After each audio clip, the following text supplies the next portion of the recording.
Silverberg snaps a shot and he scores. The Oilers are at the bottom of the barrel again. Are we to assume that the Oilers are most definitely sellers? They are. That's a decision that's been made internally in the Oilers front office. Nail Yakupov's done nothing lately. Everything I can do, I do. That's all. Justin Schultz in from the line, scores! Justin Schultz going to be fascinating to see, but I think he'll be dealt. They're not shopping RNH. Ryan Nugent-Hopkins. But if the right deal were to be made available to them, I'm sure Pete Chiarelli would consider it. So what is Pete Chiarelli considering right now? Let's head live to Edmonton and bring in Ryan Rishaug. Ryan, as the Oilers get set to face the Sens here tonight on TSN, Chiarelli took the opportunity today to unfold his own personal game plan. What do we learn from that?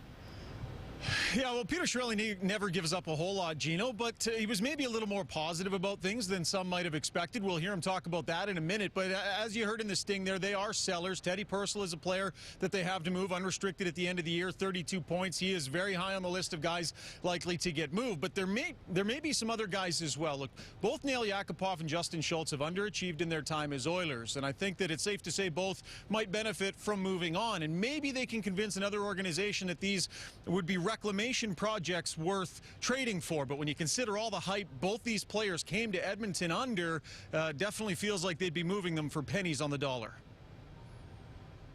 We've got some players that have underachieved. We've got some players that may need a new venue. Those are the determinations that we'll make between now and the trade deadline. And if certain players are still around, it's because the deal wasn't right, or we felt that there's a future for them with us, and but then you'll revisit stuff in the summer. The sky isn't falling. As much as it feels that it is, it's not falling. There's the ability to make this team a contending team, and it can be in a hurry. If you can do it in a hurry, how many pieces does that mean? I shouldn't have said a hurry. You did. I take that back. Do it properly.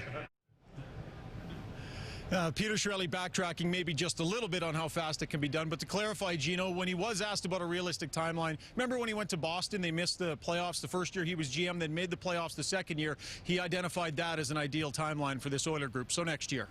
That was pretty funny, though. Listen, Ryan, we heard Chiarelli say there have been some names tossed around.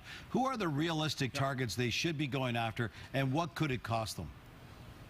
Well, listen, they had Tyson Barrie blow through town here a few nights ago and scorch them for a couple of goals. And if you talk to people that follow that Colorado team, they'll tell you Barrie's a restricted free agent at the end of the year, and some believe that there could be a little bit of an issue getting that contract worked out, so maybe he springs loose. Another guy, Travis Hamonic, we know wants to be traded out of Long Island. Edmonton, geographically, would make sense for him as well. But in either of those cases, you're probably looking at Jordan Eberle or Ryan Nugent-Hopkins. Now, the other one, and this is a bit of a long shot, if draft Lightning were to strike a fifth time here at Edmonton, and they ended up with the #1 overall pick. How about Austin Matthews to Arizona for Oliver Ekman-Larsson? He would be absolutely ideal for this team. But listen, the point is, Gino, they have to get somebody. Take a look at the list of defensemen who've been traded in the NHL over the last couple of seasons.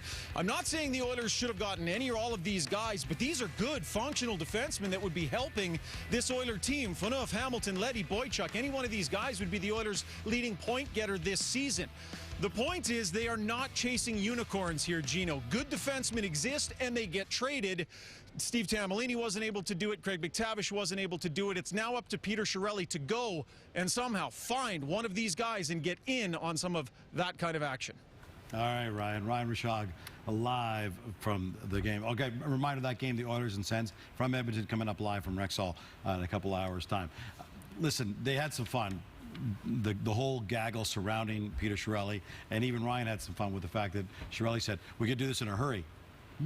If they try to do this in a hurry, how radical could the changes be in Edmonton in the offseason? We're talking more than one move, and when I mean significant move, I think there's a potential for that. I also think, and Peter Chiarelli himself pointed to it, it's more likely a June move or two than over the next 4 or 5 days in terms of significant change. Now, they're going to trade Teddy Purcell over the next 4 days, maybe Justin Schultz, guys whose contracts are expiring, but in terms of the blockbuster deals where maybe you're trading a Jordan Eberle or a Ryan Nugent-Hopkins, I think that's more of an off-season thing, and that's what the pattern has been around the NHL. You look at Milan Lucic dealt last summer, Dougie Hamilton, Tyler Seguin a couple of years ago.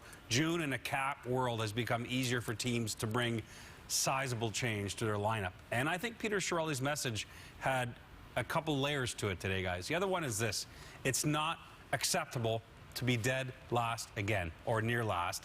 And there needs to be cultural change in that room and around that organization. And I think he's got the support of ownership and Bob Nicholson to go ahead and do what needs to be done this summer, and I think he will.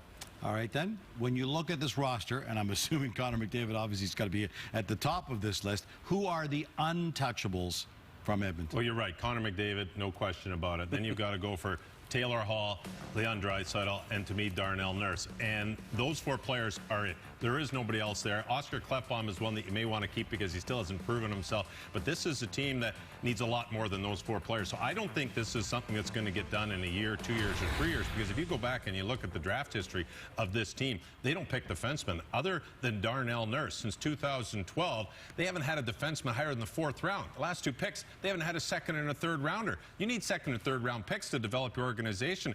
So for Peter Chiarelli to say, well, this is going to be, it could be quick, which he took back, or it could be a couple of years, I think it's going to be a lot longer, because if you don't have defense, you can have all the forwards you want. Good luck at keeping the puck out of your own net. They do have a lot of fodder to make deals, though.